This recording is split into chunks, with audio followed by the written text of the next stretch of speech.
नमस्कार दोस्तों, मैं सैयद नईम और आप देख रहे हैं यूट्यूब चैनल विदेशी बनारसी। जहां पर आज हम खड़े हैं, ये स्थान जो है ऑस्ट्रेलिया का पहला कन्विक्ट लैंड ग्रांट दिया जाने के नाम से फेमस है। यानी पहली बार किसी को लैंड ग्रांट में दिया गया था। और ऐसा बताते हैं कि जेम्स रूज जो फर्स्ट फ्लीट के साथ ऑस्ट्रेलिया आए थे, उनको गवर्नर फिलिप ने यहाँ खेती करके सेल्फ सफिशिएंसी साबित करने का मौका दिया था। और जब उन्होंने ऐसा कर दिखाया तो उन्हें 30 एकड़ जमीन जो है ग्रांट के रूप में जमीन दी गई। तो 1789 में शुरू हुए इस फार्मिंग एक्सपेरिमेंट की सफलता उन्हीं के बाद से मानी जाती है। और यही वजह है कि उसके बाद सफलता मिल जाने के बाद उन्हें 30 एकड़ जमीन सौंपी गई थी।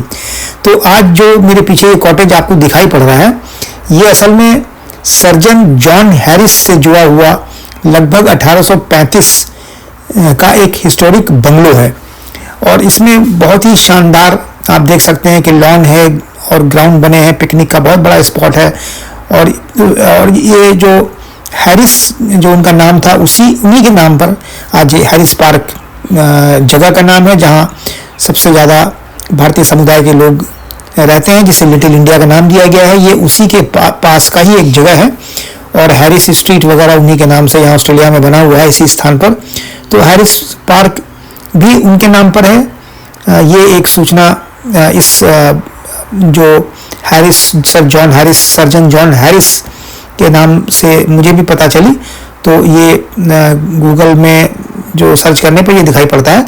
तो अंदर इस बंगलो के ऐसा बताते हैं कि कॉलोनियल फर्नीचर बहुत सारे उस समय के रखे हुए हैं और उस समय की लाइफ स्टाइल को दिखाया गया है। देखिए, बाहर निकलने के बाद हम देख सकते हैं कि बहुत ही एडवांस और बहुत ही डेवलप्ड जगह इस समय है। उस समय का जो है जो कॉटेज है वो साफ दिखाई पड़ता है कि बहुत ही शानदार एक कॉटेज है। उसमें गार्डन्स हैं कॉटेज में और पिकनिक के लिए भी एक बहुत ही अच्छा सुटेबल स्थान है। तो ये तो एक बात यही पता चली। और दूसरा ये भी इसमें पता चला कि ये जो हैरिस पार्क जगह का नाम है वो भी इन्हीं के नाम से है। हैरिस पार्क स्टेशन है वो भी यहाँ से बहुत नज़दीक है, केवल 10 से 15 मिनट का वॉक है हैरिस पार्क और पैरामीटा जो स्टेशन हैं सिडनी में उसके लिए यहाँ तक पहुँचने के लिए। तो नेशनल ट्रस्ट की करंट लिस्टिंग है, नेशनल ट्रस्ट ऑफ ऑस्ट्रेलिया यहाँ पे नाम है जिसके अधीन ये आता है। तो नेशनल ट्रस्ट की करंट लिस्टिंग में इसका एक अंदर इसको देखने के लिए टिकट है $12 का और जो नेशनल ट्रस्ट मेंबर्स हैं उनके लिए फ्री है।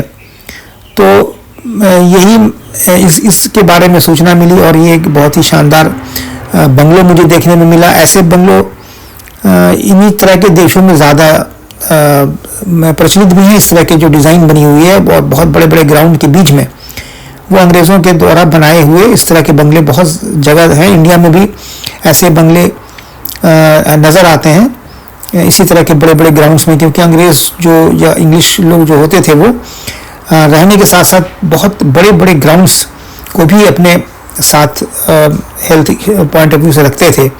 तो इस तरह से ये मैंने आपको बताया कि इसका नाम है एक्सपेरिमेंट फार्म कॉटेज है, जहाँ पर एक्सपेरिमेंट हुआ था खेती से संबंधित चीज़ों का।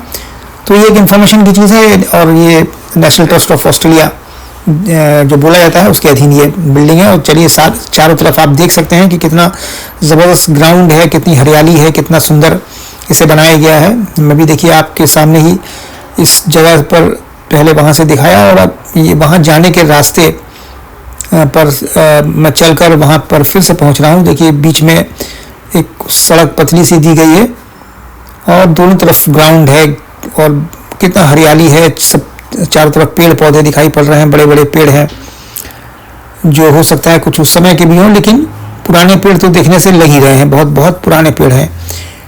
तो ये जो एक्सपेरिमेंट कॉटेज फार्म आपने देखा, एक्सपेरिमेंट फार्म कॉटेज नाम इसका, और ये हैरिस पार्क के काफ़ी नज़दीक या पैरामीटा स्टेशन के भी काफ़ी नज़दीक यही आप देख सकते हैं। यही है एक कॉटेज और जिसके अंदर बताया गया कि कॉलोनियल जो उस समय के लाइफस्टाइल इसके अंदर दिखाई गई है फर्नीचर से। और सामने इसके देखिए, आप देख सकते हैं कि बहुत ही शानदार ग्राउंड वगैरह बना हुआ है, पार्क है, पेड़ पौधे लगे हुए हैं और हरियाली है चारों तरफ, जो कि ऑस्ट्रेलिया की बड़ी ख़ास पहचान है।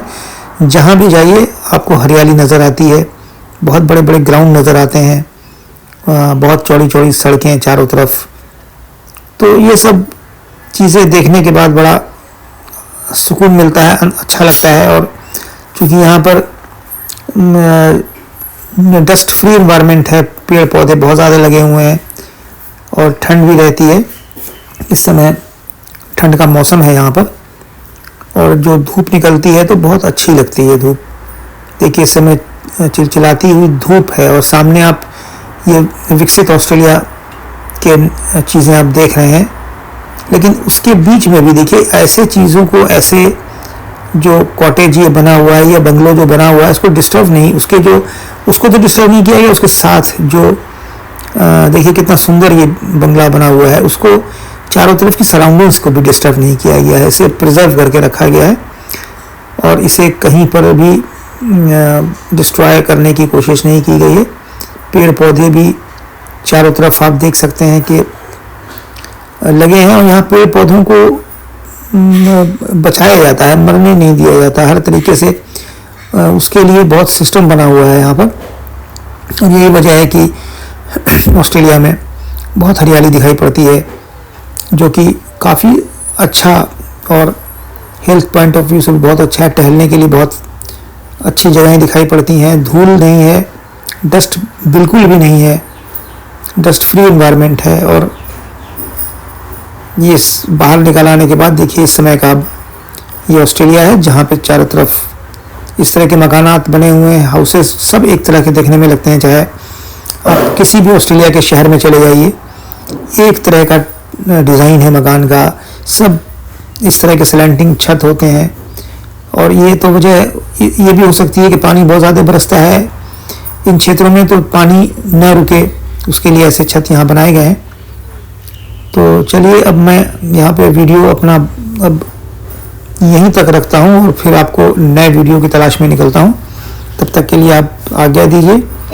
थैंक्स फॉर वॉचिंग, और सब्सक्राइब ज़रूर कर दें ताकि हमारा अगला वीडियो सबसे पहले आप तक पहुँच जाए। चलिए, thank you, thanks for watching.